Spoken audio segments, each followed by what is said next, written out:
And we are now recording. All right. Any questions that anyone has should be directed in the chat to Andy J.R. Leonard.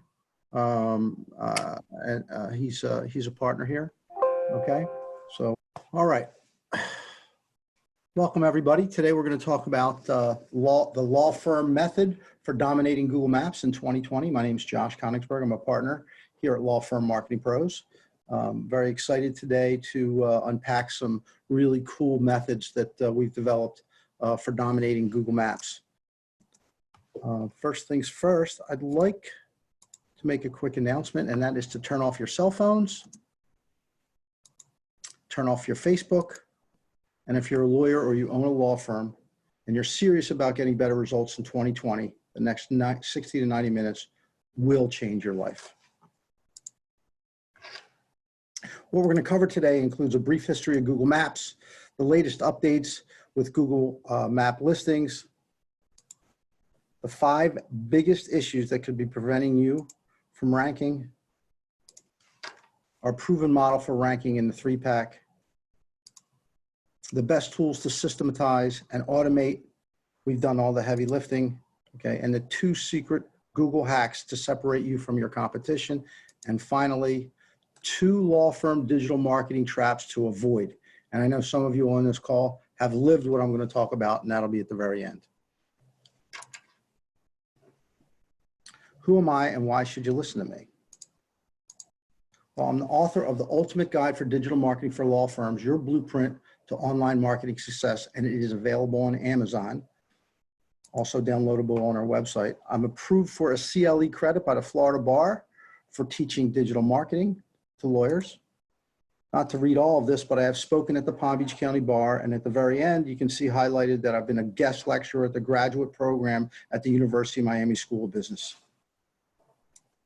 I'm currently the vice president of a Business Network International, that's BNI. I'm the vice president of a BNI chapter. I'm widely accepted as a premier expert in digital marketing for law firms. I've driven clients to law firms across the United States for the past 8 years with a great deal of success. And we have many happy law firms, as you can see, and many, many more. Couldn't fit any more on that page if I tried. 2 quick questions. What's the first thing you do as a consumer if you need a product or service and don't have a relationship or a referral?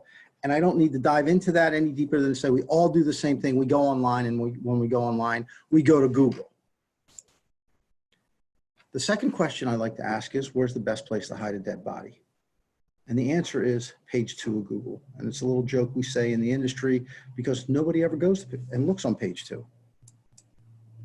So let's understand the search engine results page, something we affectionately refer to as a SERP in the industry, okay? And I'm going to break down a SERP for you. The top section of the SERP is Google Ads or paid search, also known as pay-per-click. And this is a modified auction system. And we've all seen it. We've all seen these ads populate before you get to a map. Typically, there's anywhere 3 to 4, sometimes 5 ads, but mostly we see 4, depending on how many people are bidding. Very complicated stuff. I will be doing a webinar in the not too distant future, specifically on pay-per-click. So stay tuned in your emails for that. The Google My Business section is next. We refer to it as GMB. Most people refer to it as Google Maps. The map displays when there's commercial intent.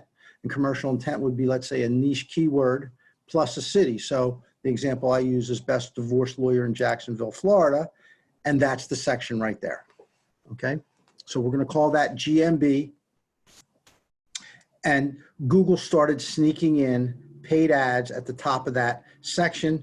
As you can see there with OMB Law, our client here is Florida Women's Law Group in the #1 organic position in Google My Business.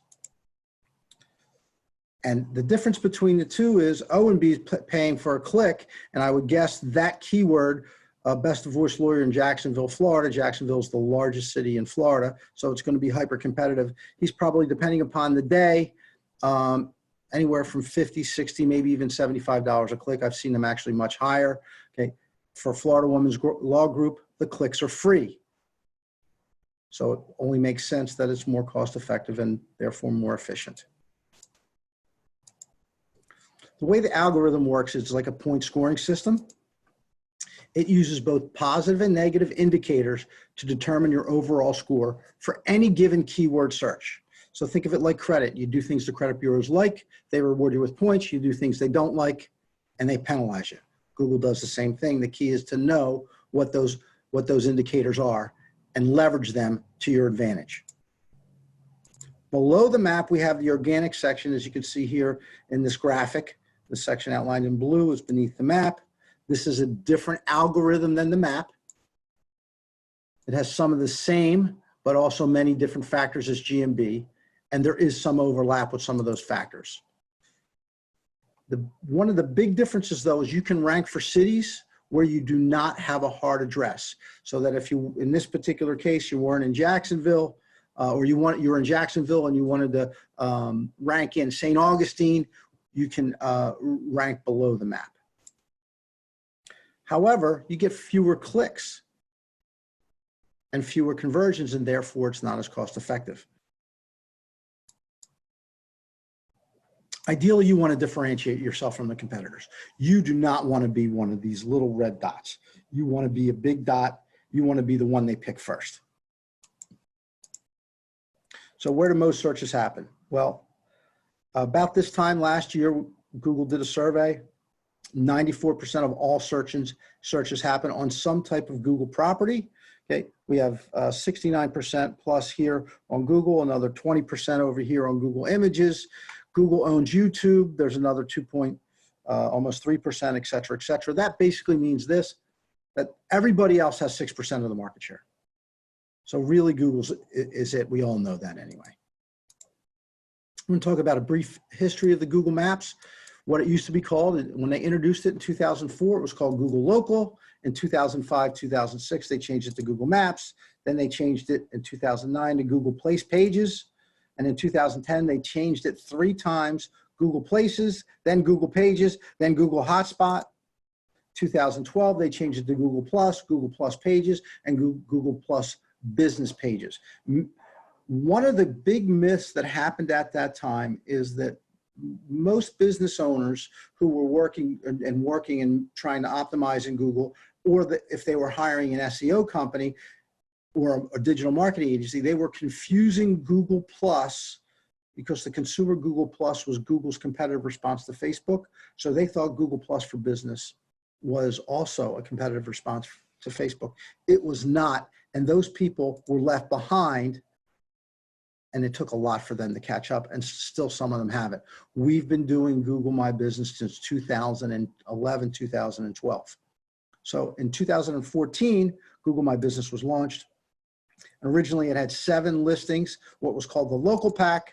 And in August of 2015, they reduced it to just 3 listings, what we call the 3-pack.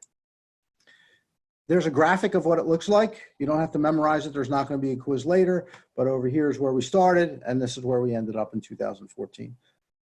But Google continues to make changes. We're going to talk about those changes in a minute, but here's why it's critically important. This is a heat map. The red area is where people's eyes look when they get to the search engine results page. So people are looking on the map more than anywhere else. I do a lot of public speaking, as we saw earlier, throughout South Florida. I asked by a raise of hands, who clicks on the map? Everyone clicks on the map. Everybody raises their hands. I asked by a raise of hands, who clicks on paid ads? About 1% of the people over an 8-year period say they click on the map. I mean, click on the ads. Here's another graphic, and this is the proportion of views on maps versus search for Google My Business.